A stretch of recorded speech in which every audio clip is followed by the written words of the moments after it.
Salut, c'est Trado. Voilà ma vidéo de mise à jour pour l'or. Alors, la séance de vendredi a montré que l'or, mine de rien, continue de constituer une valeur refuge et face aux éléments et aux événements qui nous viennent d'Égypte, eh bien, l'or a une fois de plus servi de refuge. Alors, la séance de vendredi est à la fois encourageante sans bouleverser la donne, puisque à y regarder de plus près, nous avons effectivement réussi à réintégrer les Bollinger alors que la séance du 27 on en était sorti, donc c'est une bonne chose.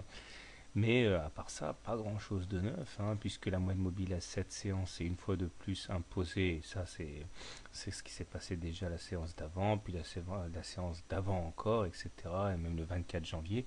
Donc la M7 se révèle une fois de plus intraitable. En témoigne la longueur de la mèche haute qui montre que les plus hauts ont été bien plus élevés que le cours de clôture. Et en même temps, le canal marron est toujours actif, il est baissier, la fourchette d'Andrews bleue est toujours active, elle est baissière, la M7, la M20 sont décroissantes, donc elles jouent comme des résistances. Donc malheureusement pour les plus haussiers d'entre nous, eh bien on n'est pas sorti de l'auberge. D'autant que le double top, et là je me réfère à un message qu'il y a sur les commentaires de mon blog, là, donc le double top qu'on a inscrit avec le plus haut du 6 décembre et du 31 décembre reste actif, puisque à ligne de coup ici la résistance à 1378 eh bien, n'a toujours pas été cassée à la hausse, ce qui signifie que l'objectif du double top, c'est-à-dire l'amplitude du M en fait, reporté en dessous de la ligne de coup, reste 1300, enfin 1284, faut que je corrige ça. Et nous avons donc toujours un objectif baissier assez impressionnant à atteindre, et ce sera le cas tant qu'on n'aura pas clôturé au-dessus de ce noyau de résistance haussière, les 1284, le canal marron, la M20, etc. etc. Et il y a du monde qui attend ici pour shorter l'or. Donc malheureusement, statu quo, les indicateurs techniques demeurent baissiers, MACD sous son signal, momentum négatif, seul le stochastique s'extrait enfin de la zone de surachat, et les plus haussiers seront contents d'assister à ce maigre signal de retournement haussier. Donc si vous voulez acheter l'or, eh bien vous pouvez acheter sur les niveaux actuels en estimant que nous avons fait le plus beau et que le plus pire, et que au-dessus le rebond des 1307 ici constituera donc nécessairement le stop loss, quoi. L'objectif étant dans un premier temps d'aller chercher la L20 et puis pourquoi pas repartir vers les plus hauts sommets.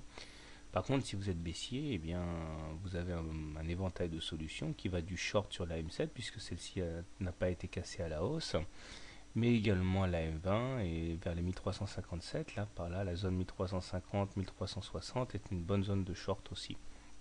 La tendance, puisqu'on est en dessous d'une M20 baissière, reste résolument baissière. Alors, petit détour rapide du côté de l'hebdo, traditionnellement, et là on voit que la tendance a effectivement été cassée, la tendance haussière, puisque nous sommes en dessous d'une M20 croissante. Donc au regard de mon trading system, cela signifie que la tendance haussière est finie. Mais la tendance n'est pas baissière. Pour qu'elle le fût, il faudrait que la M20 soit décroissante, ce qui n'est pas le cas. Donc là, on a simplement une consolidation marquée, et nous voyons qu'entre le plus bas du 26 juillet et le plus haut des 1430, on a retracé 38% de la hausse. C'est un niveau assez classique de retracer 38% ou 50%. Donc on voit bien que la tendance en hebdomadaire est loin d'être baissière. On est simplement dans une consolidation saine pour l'instant. Il ne faudrait pas que la M20 hebdo se retourne. Voilà, bonne soirée, bon trade et à demain.